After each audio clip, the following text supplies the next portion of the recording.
June 13th, 2012, Chicago native Antwon Fields, also known as Lil Woppa, but more famously, Lil Mister, released a music video for his hit song, No Lackin'. The song would be the starting point of a new era in his life. It went into viral status as one of the most rooted hip-hop tracks in Chicago that influenced the drill genre, accumulating millions of views. Lil Mister was catapulted into the music industry's spotlight. It was his chance to get out of the gang-fueled environment he lived in. But before he could ever make the change to a new lifestyle, his life was sadly lost. Instead of using the momentum of the song to build a career away from a life in the streets, Lil Mister instead continued along that path. He was affiliated with the Wooga World and JoJo World, named after fallen affiliates, Wooga and Lil JoJo. I claim Wooga World, I'm JoJo World, period. I'm with. Lil Mister inherited many feuds with enemies from varying other sets, inclusive of O-Block, OTF, and 600, often getting into verbal and nearly physical confrontations with members like Memo 600, King Von, and who he says was his cousin, Lil Durk. You wanna be like my cousin, you know what I'm saying? You wanna be like Durk and all this shit. If I call blood, you feel me? I hit him up. Whoa. I hit him, huh? You said Durk your cousin? From diss songs to disrespecting each other online, the rivalry escalated as the years passed. Lil Durk, don't diss again, or you a boy. I'ma keep this shit 100, you ain't with the shit, boy. I get out my body, I got bodies, this I'm gon' score and Shaq can't stop me. Nigga, your main I probably hit her. Yeah, yo, homie sister. Even though that's folks, cuz, man.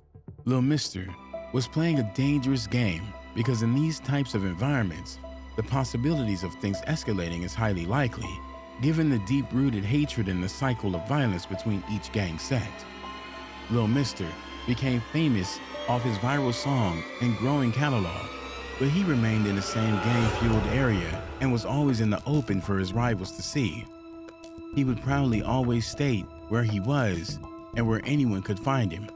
His block, as the gangs would refer to their location, was 75th and Stewart.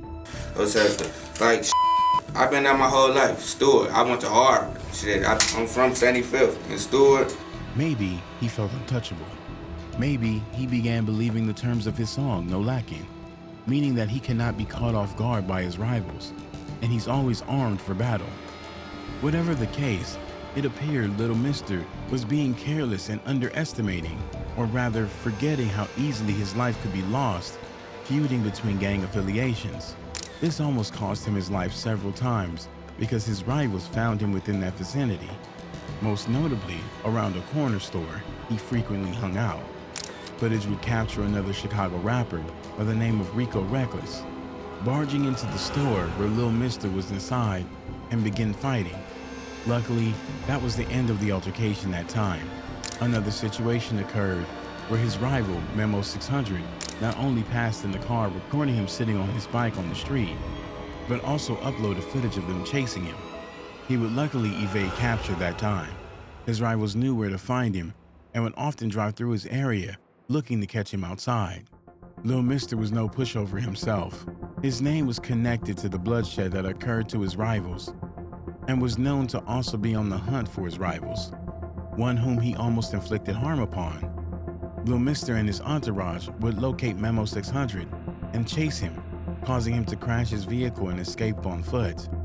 Lil Mister would take to the internet to poke fun at his rival, taunting him after their previous encounters. Hey, Memo, you fast than a motherfucker about Joseph Colvin. Yo, fast, boy. Memo 600 would take to his account to confirm what had happened, but said he was outnumbered 4-1, and when he tried to evade, he crashed, so he was left with no other option but to escape on foot. Say I ran from Lil Mister. Hell yeah, I ran. They was 4 deep in the car. I ain't try to run on Lusty out. I try to pull off on their ass. I'm still. You know how you try to hit a corner too fast? I hit the corner too fast. It was all fun and games until the fun and games ended in bloodshed.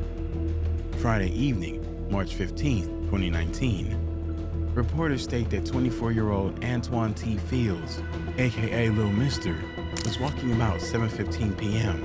in the 7400 block of South Harvard Avenue. That's when an eyewitness reports seeing a dark-colored car drive up and someone inside the vehicle firing shots toward Lil Mister. He would get struck in the head and taken to the University of Chicago Medical Center, where he, unfortunately, succumbed to his injuries. Having the fame he accumulated, his passing would echo through the music industry in Chicago when news of his demise was revealed online. Loved ones like J-Dub was filled with grief and anger, addressing those who took the life of his cousin, Lil Mister. He died on the block. It's cool though, but that's too much to say. Man, that me up. It's cool though. It was definitely cool though. The messed up thing about the lifestyle they lived was that according to J-Dub, Lil Durk was also his cousin. Families are forced to choose sides based on where they are, rather than binding together as a family to build a legacy together.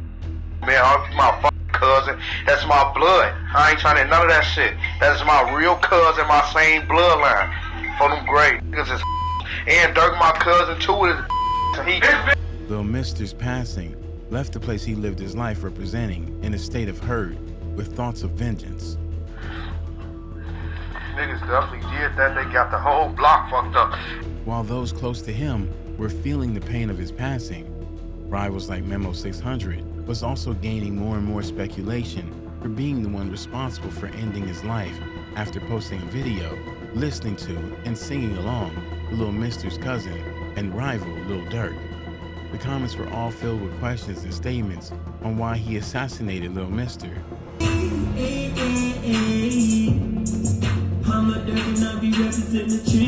Memo 600 only increased speculation that he was the one responsible for Lil Mister's passing when he posted a video while riding in a vehicle with his friend known as Just Blow 600. In the clip, Memo 600 could be heard alluding to his affiliate Just Blow having a hand in the taking the life of Lil Mister with the phrase, "Just blow, wipe his nose," which in gang term means to assassinate someone. Go and clean him up, Blow. Go and wipe that nigga nose, Blow. Go and clean him up, Blow. Later in the video, curses were commenting on his involvement in Lil Mister's assassination, and his response was one of humor and disrespecting, saying F him, F their dead ass. Y'all ask the police, bro. I don't know nothing about that, bro. Stop asking me that dude, nigga. Yeah, it's and gone and all that I don't know about that shit. They did that, boy. Out here. Chicago natives and Chicago bloggers chimed in on the homicide of Lil Mister, and they all seemed to collectively agree on what led to his demise. Lil Mister was too loyal to the block. He attained fame, but made the great mistake of not leaving the streets to a safer and better area where he could focus on his music and thrive. He was famous as I'm talking about no lacking. That got a lot of views. He got a lot of views. He was fucking with Soulja Boy. He was almost like the face of Chicago when that no lacking shit came out. And this guy still went to the same corner store getting them chips with cheese and meat, buying them loose squares.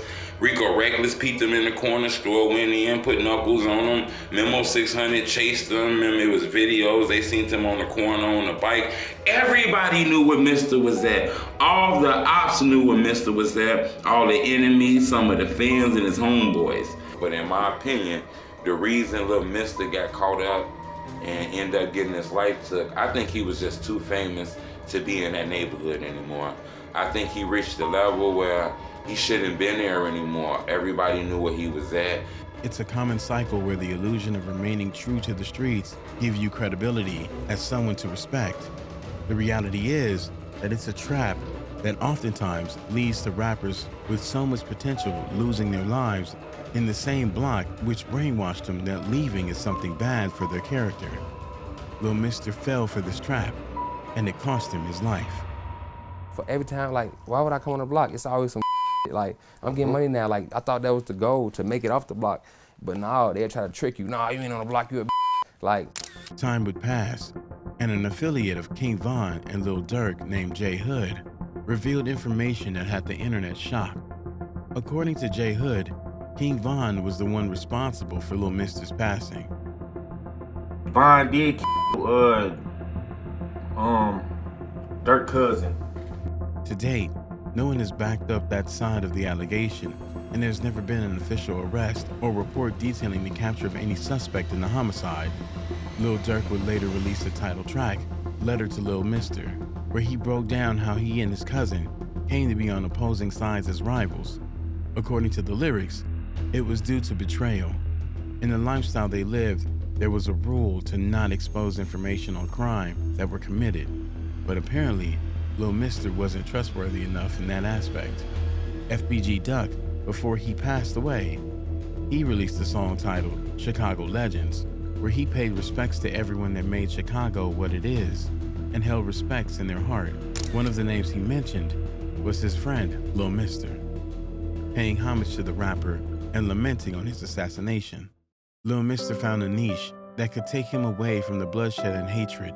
Music was the scapegoat to a better life. He had the spotlight, and he was about to sign big deals to propel him further.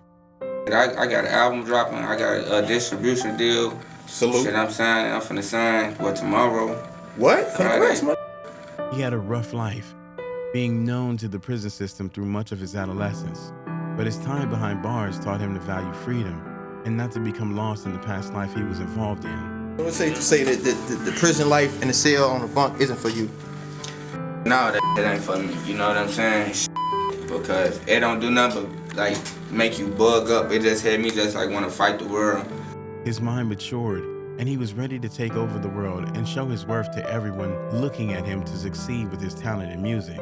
It's sad that he never made those changes a reality and held the future that was waiting for him. Rest in peace, Lil Mister. I got a lot of big people watching me. I've been having people watching me, so I got a lot more people watching me.